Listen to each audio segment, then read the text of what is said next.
नुमान अली ख़ान का ये जो डिवाइन स्पीच का कोर्स अभी हुआ था, उसके दौरान मैं अपने साथियों के साथ, अपनी फैमिली और अपने करीबी साथियों के साथ मैं गया था उसको अटेंड करने के लिए, जिसको लेके जा सका था, पॉसिबल था।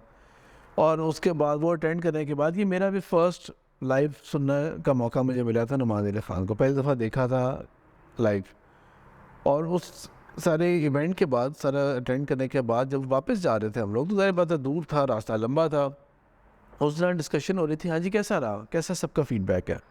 तो हर एक ने बहुत अच्छा फ़ीडबैक दिया, बहुत मज़ा आया, बहुत फ़नी था, बहुत रिलेटिव था, बहुत ज़्यादा उन्होंने अच्छे तरीके से इस आयत को दूसरी आयत के साथ रिलेट किया था, बहुत उन्होंने इंगेज रखा था, बहुत कम टाइम हमें लगा, पता भी नहीं लगा टाइम इतनी जल्दी गुजर गया, ऑल दोज गुड स्टफ़। उसके बाद क्या हुआ कि मैंने उन सबसे एक सवाल ये पूछा ये वाला कि इंग्लिश के 2 वर्ड्स होते हैं, एक होता है इम्प्रेस होना और एक होता है इंस्पायर होना।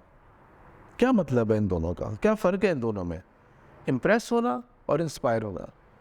तो जो जवाब दिया था वो बिल्कुल 100% ठीक जवाब दिया था कि इम्प्रेस जो है ना वो शायद होता है कि आप किसी से मुतासिर तो हुए, लेकिन वो मुतासिर होना जो था ना वो एक वक्ती जज्बा था।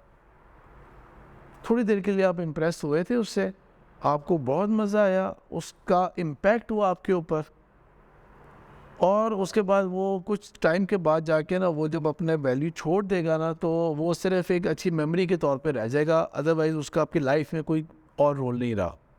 वो एक दिन का वाक़या था बस, कि एक दिन आप गए थे और 2-3 घंटे का अटेंड किया था और बहुत अच्छा था, और बातें भी भूल चुके होंगे कि बातें क्या थी उसके अंदर। इंस्पायर होना वो होता है कि आपने उस चीज़ का असर लिया, और ऐसे असर लिया उसका कि उसने आपकी ज़िंदगी के अंदर एक हलचल मचा दी और उसने आपकी ज़िंदगी को बदल दिया। और इसमें स्पीकर का कसूर नहीं है, इसमें आपका कसूर है कि आप इम्प्रेशन को इंस्पायरेशन में क्यों नहीं चेंज कर सके। जिस चीज़ ने आपको इम्प्रेस किया था उसको आप इंस्पायरेशन के लेवल तक क्यों नहीं लेके जा सके। इम्प्रेस करना भी बड़ी बात है आजकल के दौर में, तो को आप कह दें कि यार वाकई मैं तो बहुत इम्प्रेस हुआ उससे। अब ये जो इम्प्रेशन लिया ना आपने उससे, इसको इंस्पिरेशन के लेवल पे लेके जाना ये आपका काम है।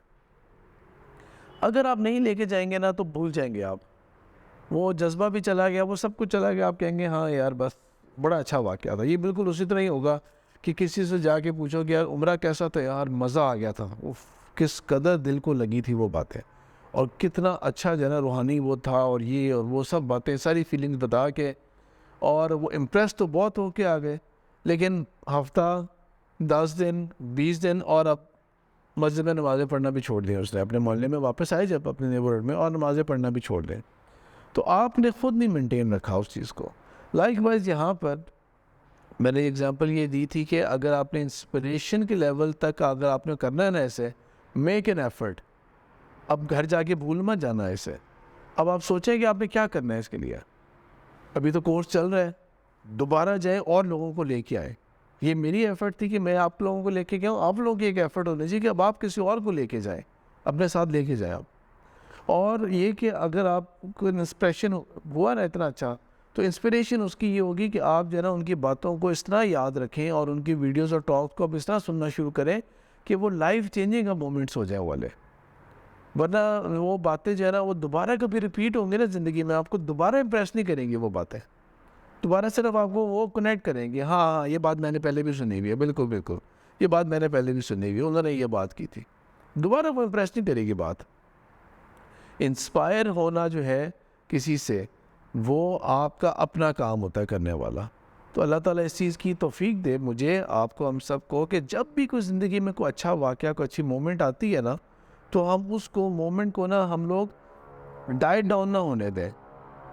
हम उस मोमेंट को लेके और जज्बा भर के उसको अपने ज़िंदगी का एक हिस्सा बना सकें। वो मेरी लाइफ चेंज हो गई मेरी अब उसकी वजह से। और अब जो चेंज था, जो खैर की तरफ का रास्ता था, उसके ऊपर मैं अब चल रहा हूँ और इंशाल्लाह आगे भी चलता रहूँगा।